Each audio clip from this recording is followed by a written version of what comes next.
ایک بار حضرت صلی اللہ علیہ وسلم لوگوں میں بیٹھے ہوئے ان سے باتیں کر رہے تھے۔ اتنے میں ایک دیہاتی آپ کے پاس آیا اور پوچھنے لگا کہ قیامت کب آئے گی۔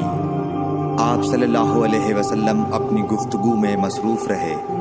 بعض لوگ جو مجلس میں تھے کہنے لگے، آپ صلی اللہ علیہ وسلم نے دیہاتی کی بات سنی لیکن پسند نہیں کی، اور بعض کہنے لگے کہ نہیں، بلکہ آپ نے اس کی بات سنی ہی نہیں۔ جب آپ اپنی باتیں پوری کر چکے تو میں سمجھتا ہوں کہ آپ صلی اللہ علیہ وسلم نے یوں فرمایا، وہ قیامت کے بارے میں پوچھنے والا کہاں گیا؟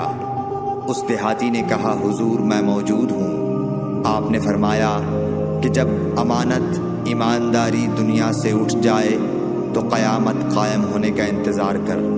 اس نے کہا، ایمانداری اٹھنے کا کیا مطلب ہے؟ آپ صلی اللہ علیہ وسلم نے فرمایا کہ جب حکومت کے کاروبار نالائق لوگوں کو سونپ دیے جائیں تو قیامت کا انتظار کر۔ صحیح بخاری حدیث نمبر 59۔